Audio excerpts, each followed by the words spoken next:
ये जादू टोने की सरकार, ये झाड़ फूक की सरकार, ये जन्नात से जो है वो हुकूमत चलाना, क्या हो क्या रहा है हमारे मुल्क में?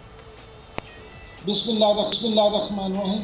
सुमैया, आपने इतना ज़बरदस्त इंट्रो दिया और ऐसे अच्छे अल्फाज का चुनाव किया कि सच्ची बात तो ये है कि इस पर मज़ीद कोई एनालिसिस या तजिया किया नहीं जा सकता। देखिए, अलमिया ये है कि इस मुल्क में जब सियासतदान एक दूसरे को इस बात के ताने दें कि जादू टूने से क्या किया जा रहा है, झाड़ फूंक से क्या किया जा रहा है और दम दरूद करके क्या किया जा रहा है, तो उसके बाद फिर उसके जवाब में दूसरी तरफ से बजाय इसके कि इसको कूल डाउन करने की कोशिश की जाए, बल्कि उस पर उससे भी बड़ी बातें की जाए और कहा जाए कि जी वो तो खुद एक चुड़ैल हैं और वो बताएं कि किन चुड़ैलों के जरिए से उन्होंने लूटी हुई दौलत को गायब किया। तो ये मामला सिर्फ इतना है कि अगर आप इस गुफ्तगू पे गौर करें तो आपने जो अवाम को आज मनहूस शोहर करार दिया ना, ये तारीखी जुमला आपने कर दिया। अवाम वाकई इस मुल्क में एक ऐसे मनहूस शोहर की शक्ल, मैंने मजलूम शोहर का, जिसको पता ही नहीं होता उसका कसूर क्या है, वो सिर्फ लड़ाई में सुन रहा होता है बातें। बिल्कुल बिल्कुल ऐसे ही है। तो मनहूस शोहर की तरह अवाम को भी ये नहीं बिल्कुल पता कि वो पिस रहा है और उसके जो मामलात हैं उनको ठीक करने की बजाय हुकूमत और अपोजिशन दोनों अपने अपने स्कोर सेटल करने की पोजीशन में। बिल्कुल सही कह रहे हैं। अभी शौकत बसरा साहब हमारे दोस्त हैं, वो तो इस पे बड़ा डिफेंड भी करने की कोशिश करेंगे, लेकिन मैं समझता हूँ कि अगर आज वो अपने दिल पे हाथ रख के कुछ कहें तो उनके लिए भी इसको डिफेंड करने के लिए, इस बात को डिफेंड करने के लिए कोई लफ्ज नहीं होगा।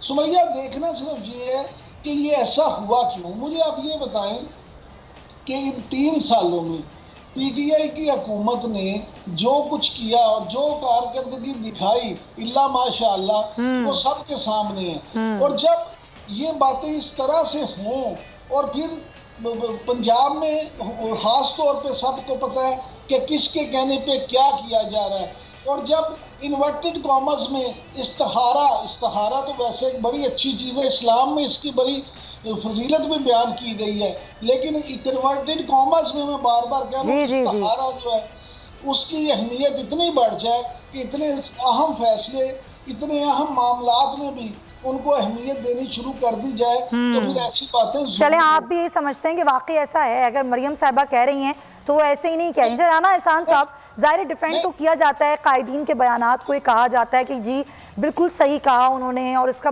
लेकिन मैं ये सवाल कर रही हूँ कि हमारे मुल्क में एक अजीब बहस है। कल ट्विटर पे जिस तरह के ट्रेंड्स थे, मैं खुद हैरान थी कि क्या हो क्या रहा है। जब हम बात करते हैं, टीवी का मीडियम देखें, सोशल मीडिया देखें, तो एक अजीब तूफ़ान बदतमीज़ी मचा हुआ होता है। जो सियासी रहनुमा होते हैं, सियासी कारकुनान होते हैं, वो अपने फॉलोअर्स के लिए, अपने लोगों के लिए तो एक मशअल राह होने चाहिए, ज़ाहिर है उनके लिए ट्रेंड सेटर्स होने चाहिए। ये ट्रेंड सेट्स किए जा रहे हैं कि एक दूसरे पर एक अजीब व गरीब इल्ज़ाम लगाए जा रहे हैं। सुमैया, गुजारिश राना एहसान साहब है, उसका तल्लुक शायद उन तकरीरों से है जो अफराद के ऊपर ज़्यादा वजन देती हैं और अदारे के ऊपर कम। इस मिसाल के तौर पे जिस तरह नैब चेयरमैन एक आदमी के लिए जो है ऑर्डिनेंस ले आना और ये कहना, ये समझना, ये तासर अवाम को देना कि उसके बगैर शायद नैब चल नहीं सकती। अभी इसी तरह DGISI के ऊपर भी जो एक बहस छिड़ी हुई है, वो भी जो है एक आदमी के लिए जो है वो सारा ये मामला जो है वो एक कंट्रोवर्सी बनी हुई है, जो कि एक इंटरनेशनल कंट्रोवर्सी की शक्ल इख्तियार कर दी है। फिर ज़रा पीछे जाके हम देखते हैं तो बुज़दार साहब के ऊपर बज़िद रहना, जबकि परफॉर्मेंस उनकी नेगेटिव है, कोई पंजाब के अंदर कुछ नहीं हो रहा, बदहाली की तरफ पंजाब जा रहा है। और फिर जिस तरह रेहाम खान ने अपनी किताब में लिखा, जो कि इनकी साबका बेगम है, कि किस तरह शायद इमरान खान साहब जो फैसले हैं उनका तरीक़ाकार कुछ और होता है। और फिर बहुत सारे मैं समझता हूँ तज्ज़ियाकार ने भी इस चीज़ को पॉइंट आउट किया कि पता नहीं फाल निकाला जाता है, या तो मेरे ख्याल से ये जो एक बैकग्राउंड है इसके पीछे, उनके फैसले जिस तरह वो करते हैं, शायद मरियम बीबी ने उन फैसलों को जो है वो देखते हुए ये बयान दिया कि पाकिस्तान की जो सूरत हाल जिस तरीके से हो रही है और जिस तरह हम एक मिस मैनेजमेंट देखते हैं, मिस गवर्नेंस देखते हैं अफराद के ऊपर जो है वो ज्यादा जोर है, अदारे पीछे जा रहे हैं। तो इस तनासर में अगर देखें तो लगता है कि पता नहीं फैसले शायद इसी तरह ही होते हैं, क्योंकि चलें ये एक नया फिनोमेना है ना, क्योंकि हमने खलाई मखलूक से लेकर जन्नात तक का सफ़र तो तय कर लिया है। अब आगे ये देखना होगा कि अब मज़ीद क्या इस्तिलाह यहाँ पर सामने आएगी।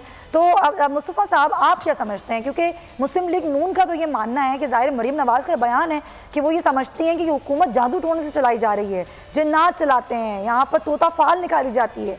पीपल्स पार्टी क्या इस्तिलाह लाएगी इस हुकूमत के लिए? सुमैया, इस पूरे एपिसोड पे आप अप्रिशिएट करें पीपल्स पार्टी के मौक़िफ़ को, नैरेटिव को, जिस तरह मेच्योरिटी से हमने इस इशू को पॉलिटिसाइज नहीं होने दिया। हमने इस पे कोई पॉलिटिकल पॉइंट स्कोरिंग नहीं की है, क्योंकि हम समझते हैं ये मुल्क के इदारे हैं और ख़ासकर ऐसे इदारे जिनका मुल्क में इंटरनेशनली उनकी रेपुटेशन है। बिल्कुल। पीटीआई ने अगर एक इमेच्योरिटी की है तो उसको तो हम कंडेम कर रहे हैं, लेकिन हम उस पर पॉलिटिकल पॉइंट स्कोरिंग नहीं कर रहे। ये अच्छी बात है। हमें ये पता है कि ये चीज़ इंटरनेशनली हमारे मुल्क के खिलाफ जाएगी। सही बात है, ठीक है। और मरियम भी कर रही हैं, वो अपने पॉलिटिकल पॉइंट स्कोरिंग कर रही हैं।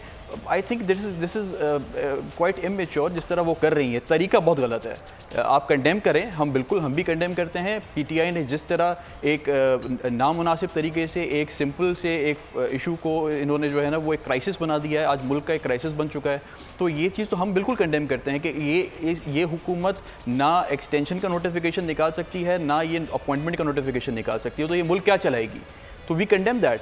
बट इसका एक तरीका होता है, आप इस तरह जो है वो एक जो है पर्सनल अटैक्स करें और इस तरह की जादू टोने वाली बातें ये नहीं करनी चाहिए। आप ये समझते हैं कि बिलो द बेल्ट बात है, ये नहीं होनी चाहिए। चले बिल्कुल, आप वैसे आपकी बात मुझे बड़ी अच्छी लगी कि सिक्योरिटी के, नेशनल सिक्योरिटी के जो मामलात होते हैं ना, उस पर इस तरह की चीज़ें नहीं करनी चाहिए, क्योंकि जो लोग होते हैं वो फिर ज़ाहिर इसका फ़ायदा उठाते हैं। अच्छा, शौकत बसरा साहब हमें ज्वाइन कर चुके हैं। बसरा साहब, ये जो अभी मैंने एक बात की कि जिस तरह जिन्नात की, जादू टोने की, कल से हम बातें सुन रहे हैं, ट्विटर पे भी हम देख रहे हैं कि ये ट्रेंड्स चल रहे हैं, तो मुझे तो कहीं ऐसा खदशा भी जाहिर लग रहा है कि कहीं कोई वजारत जिन्नात की कोई ऐसी वजारत ही ना लॉन्च कर दी जाए। और अब ये जो इल्ज़ामात आप लोगों पे लग रहे हैं, अब आप कैसे डिफेंड करेंगे इसको? देखिए सुमैया, ये बहुत ही काबिल अफसोस है कि ऐसी रवायात सियासत के अंदर प्रवान चढ़ाना कि आप सियासत में बहुत सारे टॉपिक्स हैं, आप तनकीद करें, आपके पास गवर्नेंस के इश्यूज़ हैं और बहुत सारे मामलात होंगे, लेकिन आप अगर ये तमाम हदूदों को यूद क्रॉस करके आप ज़ाती हमले और ख़ास तौर पे देखें ना, एक तरफ वज़ीर-ए-आज़म पाकिस्तान जो है वो हम शान मुस्तफ़ा सल्लल्लाहु अलैहि वसल्लम और ख़वातीन की हुर्मत के हवाले से हम हफ्ता मना रहे हैं, अथॉरिटीज़ बना रहे हैं, और ऊपर से ख़ुद मरियम बीबी खातून होते हुए जिस तरह वो हमले कर रही हैं, असल में इनका जो माजी है वो बिल्कुल ऐसी चीज़ों से भरा पड़ा है। वैसे जो जवाब दिया है ना शहबाज गिल ने, वो भी कोई बहुत अच्छा, वो भी उन्होंने ज़ातियात पर ही हमले किए। करता हूँ मैं सुमैया, मैं अर्ज़ करता हूँ कि किसी तरफ से भी हो ये अच्छी बात नहीं है, अच्छी रवायत नहीं है, लेकिन जब आप हर लिमिट क्रॉस करेंगे, आप इस तरह फैमिलीज़ पे हिट करेंगे, आप देखें किसी भी मसलक को मानना, किसी भी मदरसे को मानना, ये आपके ज़ाती मामलात हैं। मज़हब में आप इंटरफेरेंस करें और इस तरह की गुफ्तगू करें तो मेरे ख्याल में ये आने वाले दिनों में आप क्या कर रहे हैं? आप पहले ही जो हमारे नफरत के बीज बोए गए हैं, जो सेक्टेरियन इश्यूज़ है आपके पाकिस्तान के अंदर, अगर वो लीडरान जो बड़ी जमातें हैं जो 3-3 बार वज़ीर आज़म रह चुके हैं, 3 बार वज़ीर आला रह चुके हैं, इस तरह की मेरे तो हुकूमत की तरफ से कुछ भी नहीं हो रहा। हुकूमत बहुत एक प्रॉपर वे में चल रही है, ना कोई ऐसी कंट्रोवर्सी क्रिएट कर रही है, खामखाई ऑपोजिशन बातें सुना रही है उनको। देखिए सुमैया, मैं फिर कहता हूँ ये अब डिफरेंट टॉपिक है जो आप बात कर रही हैं। आप उन बातों पे बात करती हैं, वो कहती कि जी हमें नहीं है, हम लोगों में मिसमैनेजमेंट कर रहे हैं, हम में गवर्नेंस का इशू है, आप तनकीद करें, लेकिन ये मैं फिर बार बार कह रहा हूँ कि अपोजिशन इस तरह के अगर हमले करेगी तो इसका मतलब ये है कि वो इंतहाई अपनी जो इस वक्त सूरत हालों से मायूस हो चुके हैं। पहले ही आप देख लें, अपोजिशन के खिलाफ साफ आ रहा है, वो अपने आप से एक दूसरे डर रहे हैं। तो इसलिए इस तरह की ज़बान किसी तौर पे भी मैं समझता हूँ हम सब लोगों को बतौर पॉलिटिशियंस, खा वो किसी जमात से तल्लक है, खा वो मीडिया के लोग हैं, खा किसी सेगमेंट ऑफ सोसाइटी से, हमें इसको कंडेम करना चाहिए। और मैं फिर कहता हूँ कि लीडरशिप किसी भी पार्टी की हो वो हमारे लिए काबिल एहतराम होनी चाहिए। हमें एक लिमिट को, एक रेड लाइन क्रॉस नहीं करना चाहिए। और दोनों तरफ से नहीं करना चाहिए। आपने बिल्कुल सही कहा पॉइंट। सब्सक्राइब करें और बेल दबाएं ताकि कोई खबर रह न जाए।